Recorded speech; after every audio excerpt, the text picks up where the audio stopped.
Good morning, everybody. My name is Phil Lanier, and I'm president of Coaching Ourselves International.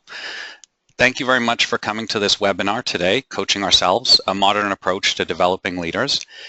What I'll be doing for about the next half an hour is introducing Coaching Ourselves and painting some pictures on what this is so you can understand Coaching Ourselves, followed by a couple minutes for questions. Just a little bit of a housekeeping before we get started. If at any point while I'm sharing the information you have some questions or some comments, please use the questions option in the GoToWebinar tool and just type your questions, and then as I see them come up and I'll take a pause, I'll answer the questions and get back to you. And after this webinar, of course, please feel free to follow up with any comments or emails, and we'd be happy to help. So Coaching Ourselves is a company based out of Montreal, Canada. And what we do is we help organizations launch peer coaching groups as a form of leadership development. There's about 20,000 managers a year who start peer coaching groups in 8 languages. And learning and development professionals, coaches, consultants use Coaching Ourselves to develop leaders in their organization or to help their clients develop leaders. Finally, learning and development will weave Coaching Ourselves into their overall enterprise learning strategy. I just had a question from one person asking me if I was here. So I'm not sure what the question is, but I do hope that everyone can hear me well and that this is going well.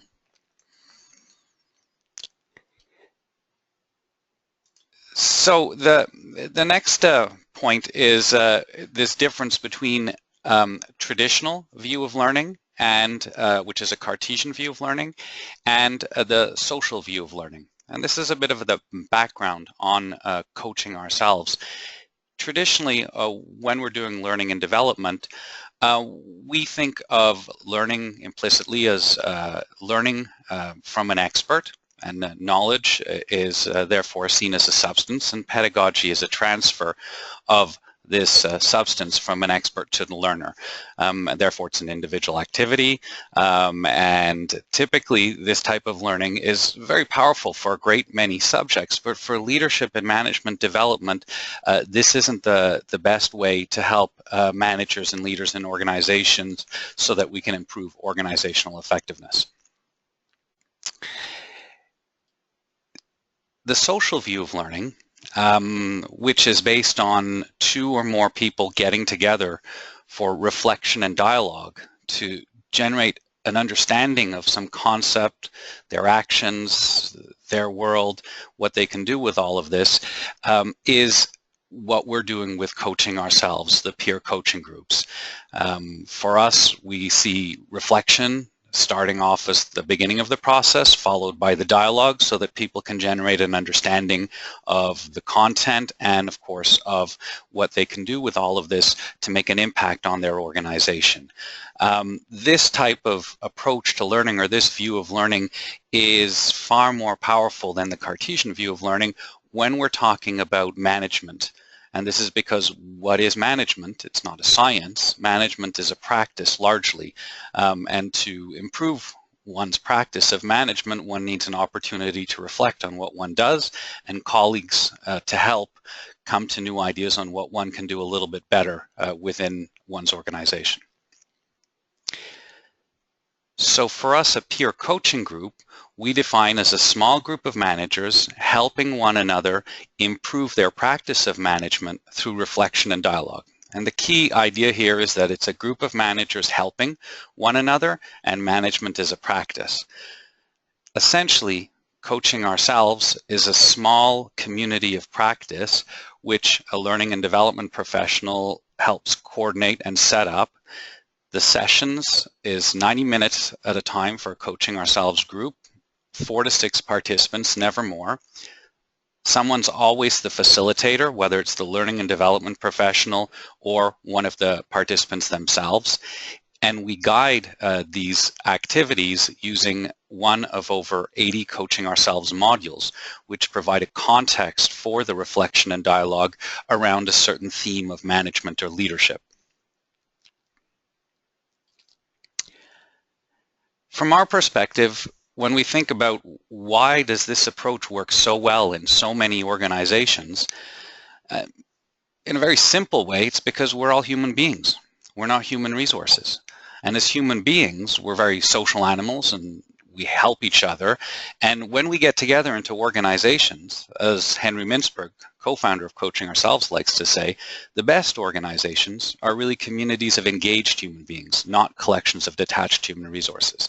And so this idea that our organization is a community of engaged human beings, if we help folks by giving them these activities to get together, to help one another, to reflect and dialogue and come to ideas on how they can do things a little bit better, that further increases engagement, further develops the relationships, and further increases or creates much better organizational results as this very simple activity is going through with the managers and the leaders in the organization. The other reason why we see such an impact from this type of activity of getting together on a regular basis as managers and leaders in the organization to help one another is, frankly speaking, because of the format. When you think about, in this image, we see the experiences, which comes from the participants, the concepts, which come from the Coaching Ourselves modules, and then the sessions, the participants reflect on their experiences in light of those concepts for 90 minutes, and then they go back to work. And they have new insights, certainly new learnings. And of course, they go out and they do something different as a manager. They try some change. They have a meeting with somebody and speak a little bit differently. There's all sorts of different activities that the managers will come out with. And then they come back a month later. And so doing a little bit at a time and weaving it in with work has a far greater impact than the typical 1 or 2 day classroom sessions where we might focus on management and leadership development and then do nothing for the rest of the year. And yet, it has the exact same amount of time that the participants are spending on that activity. So this is one of the key reasons why we see this type of approach to management and leadership development work so well in the field. A little bit of a background on Coaching Ourselves. This is not something that's new. Coaching Ourselves started in 2003, really, but it traces its roots right back to the beginnings of Professor Mintzberg's first work in 1973 titled The Nature of Managerial Work. So Professor Henry Mintzberg is a very well-known management and business school thinker and has taught the world a lot of different ways of looking at management and leadership in organizations. In 1973, if you would have asked management business school thinkers, what is management, they would have talked about activities such as organizing, coordinating, planning, these sorts of things. And Professor Mintzberg did what was perhaps one of the first observational studies of managers in the real world, and he simply followed 29 managers in 29 different organizations, and he followed them for a day, writing down what does a real manager do in the real world during any typical day. And for any of us that have even spent a day managing, we know that we don't do a lot of organizing, coordinating, planning, and controlling. We tend to run around. We barely have time for lunch. We're interrupted on average every 7 minutes. It's a very action-oriented, fluid activity. And so if we look at this is what's going on in the real world of managers, then we can start to think as learning and development professionals, what can we do to help managers become better at their job, become better in their role as managers in the organization to have a real impact rather than perhaps teaching them what they should be doing as managers. So Professor Mintzberg continued with this sort of work in terms of observing and thinking about what do managers do and how can we help managers improve their practice of management. And in 1996, he introduced a program with a consortium of business schools around the world, Masters of Management program, where he introduced a new approach to management education. And it was fundamentally based on what we see here in this quote, this idea that if we simply can give managers in our organizations an opportunity to thoughtfully reflect on their natural experience, in light of conceptual ideas, then that's one of the most powerful tools we have for management learning. And he published this book in 2003 titled Managers, Not MBAs, where he spoke about this new approach to management education. His approach has caught on. Growing number of business schools are using this type of approach to management education rather than a classic case study approach. A case study approach is where the participants are asked to reflect on essentially other people's experiences written up in the case study. And Professor Mintzberg is suggesting that it's far more powerful if we can simply ask managers to talk about what they did yesterday, for example, as a manager in their organization, or what they did the day before. And the conceptual concepts are there to give them a lens through which they can see our experiences as managers and come to new conclusions about how we might behave or act differently given the situation and the context. So fundamentally, this image is not management development. These students are listening to a professor lecture about management. They're going to learn an awful lot about management, but nobody here is going to learn to become any better as a manager. So there's this difference between learning about the subject of management and leadership and becoming better as a manager and a leader in one's organization. Of course, most modern high-end management leadership development programs are well aware of this, and so folks are typically now in round tables. They're having lots of reflection and dialogue with one another about their experiences and their practice of management. The professor or the facilitator is there to introduce conceptual material and help them see the world a little bit differently or see their world a little bit differently. And this is a very powerful form of management and leadership development, but as we all know, there's a big problem. Everybody in this picture has to go back to work one day or will go back to work one day. And when they go back to work, you're going to have a changed manager or leader come back to an unchanged organization, and they're going to hit that wall where they're going to have lots of new ideas and energy and vision, and the rest of the organization frankly has no idea what they've been up to other than they've been away for a day or two or something like that from work. So this is not organizational development. And the point is, what we've learned is you cannot do management and leadership development without doing organizational change at the same time. In fact, the reason why we're developing managers, leaders in the organization is so that they can change the organization. And that has to be woven together, not separated from the two. And so we're left with what we see in this image, which is one of an original Coaching Ourselves group in the early 2000s. We have a group of managers helping one another improve their practice of management through reflection and dialogue directly in their place of work. And this is social learning for leadership development. Now, with Coaching Ourselves, we see this all tied together. And it takes us back to that original thought that this is the difference between learning to be versus learning about. By having folks get together, managers get together and participate in this community of practice, which is typically this 90-minute activity in the small groups on a regular basis, they learn to be better in their role as managers and leaders in the organization rather than simply learn about management or leadership, which is not going to change the organizational performance in any way typically. So Coaching Ourselves, Coaching Ourselves provides modules. We've got about 45 management and business school thinkers. Typically they are running workshops or seminars in one of Professor Mintzberg's master's level programs. And we've worked with them to create modules, workbooks of about 15 to 20 pages, which we'll see a couple pages of in a slide or two. And each one covers a different theme on management or leadership, catalytic leadership, dealing with the pressures of managing, the play of analysis, and they provide a context for each one of these 90-minute sessions. Logistically speaking, the process is relatively simple. Participants are simply gathering for a 90-minute session. They can do that in person, like we saw in the image in the previous slide, or we see more and more frequently these days folks will gather on a conference call or some sort of a video conference call. Participants will take turns reading each page aloud so that they have a voice and so that the content is read out and they can begin the exercises. And one person in the group, either an external facilitator who has some expertise that helps the group move things forward, an internal HR person, or even one of the participants of the group themselves acting the role of the facilitator, will nominally speaking, keep an eye on the duration specified for each page so that they can move the session along.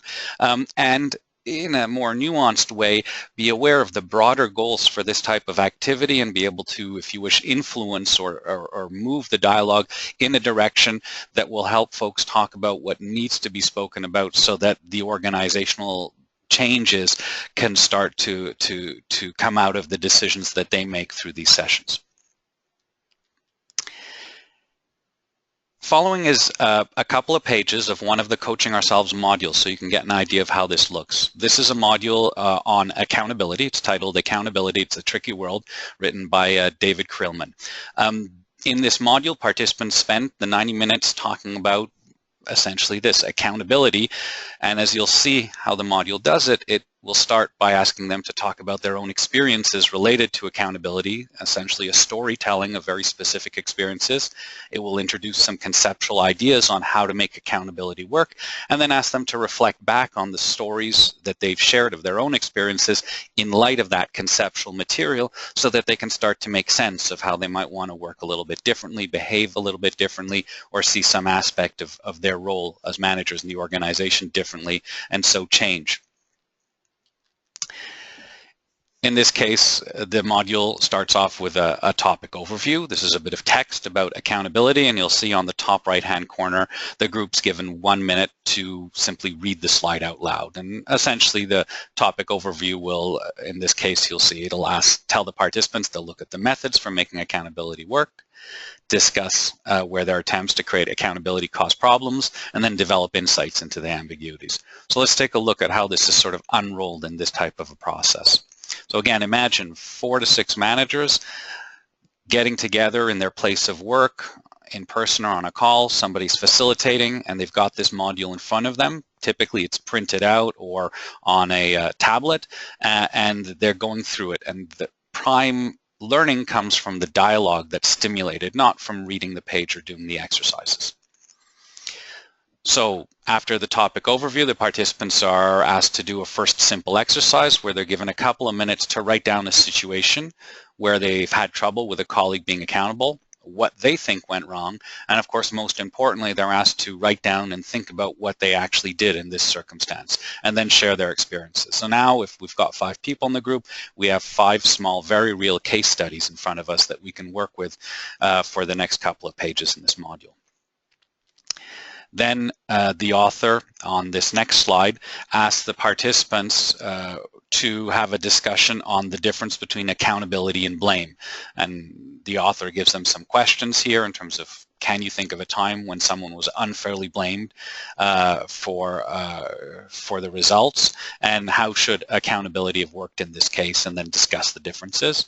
And you'll see on the top right-hand corner, like with every slide on a Coaching Ourselves module, they're given 10 minutes to work through the dialogue on this slide.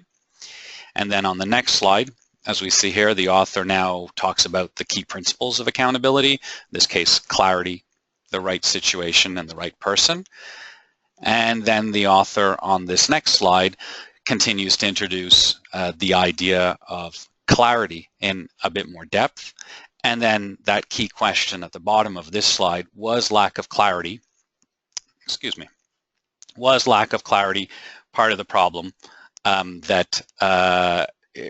from the experience that they shared in the previous slide.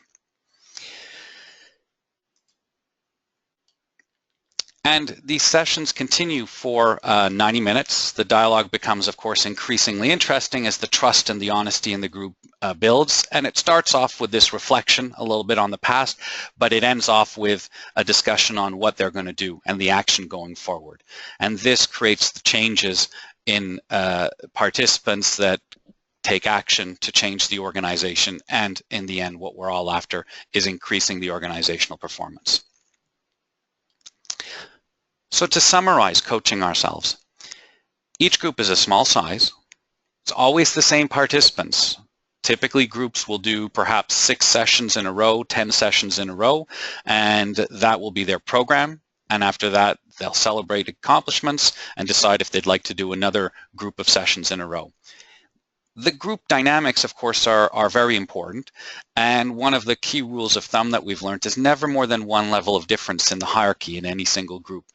Even in organizations where they can talk openly when they have, let's say, 2 levels of difference in the hierarchy, the worlds within which the two different folks are working in is so different that the dialogue doesn't tend to be very constructive for one another, and the sessions have to be regular for them to get the type of results that you're looking for.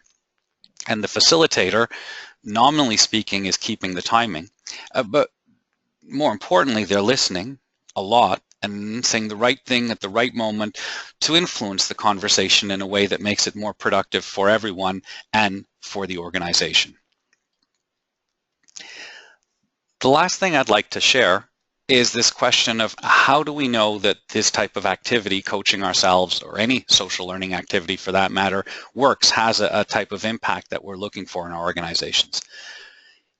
When we do larger scale interventions with coaching ourselves, we can start to look at the operational KPIs that the organization is already measuring, and we can measure the impact on these, and I'll show you how one organization has done that. Of course, at a per session level, we can use pre and post assessments, and finally, and I believe most importantly, we can use our judgment. Participants at the end of each session have to have a discussion around whether they thought this was a useful way to use their time, given that they're managers and leaders and their time is the most valuable commodity that they have. And that dialogue allows them to use their judgment as to whether this is helping them do their job as managers and leaders in the organization more effectively. For larger organizations, as I mentioned, we can look at the operational KPIs. In this case, we have an example of a division of Fujitsu in Japan that's been using coaching ourselves for many years, and they've observed a significant increase in their profitability as a result of coaching ourselves. What's interesting is the way in which we look at measuring this type of an impact so that we know that it's not just, of course, a correlation, but it's a causation.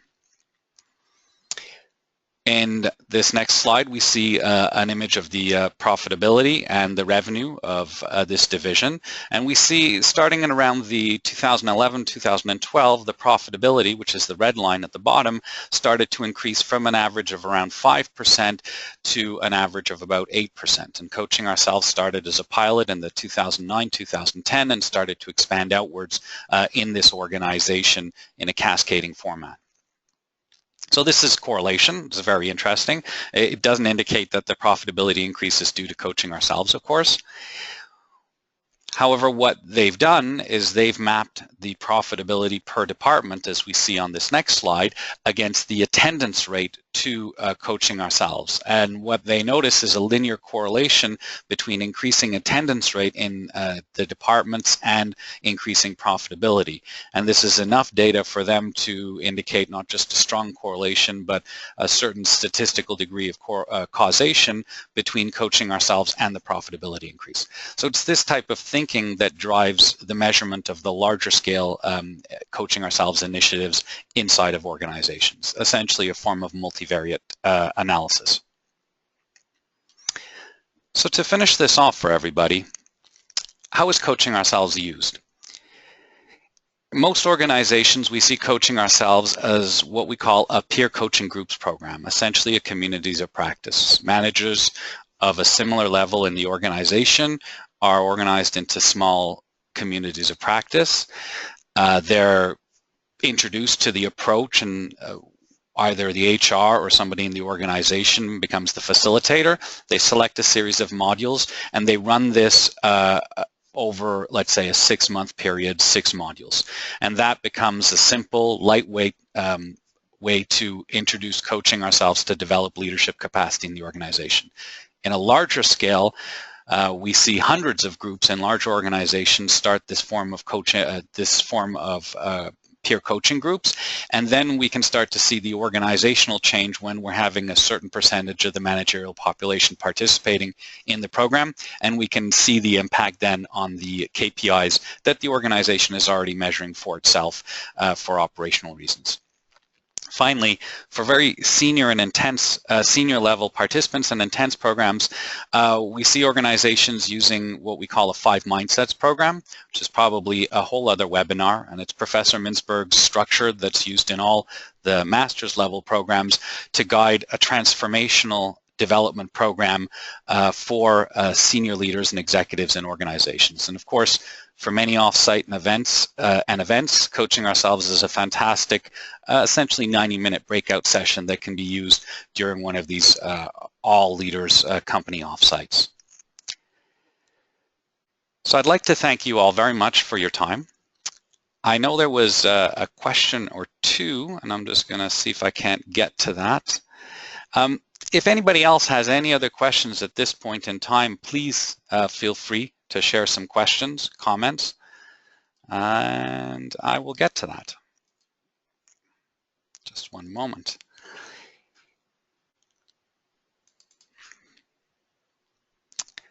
So for some reason, I can't seem to open any of the questions on my tool today. I do apologize to anybody who had any questions. I do want to thank you very much for participating in the webinar, and please feel free to send me an email or send us an email at any time. Give us a call. We'd be thrilled at the opportunity to share our experiences and our thinking about peer coaching groups. Thank you all very much, and have a good rest of the day. Goodbye, everybody.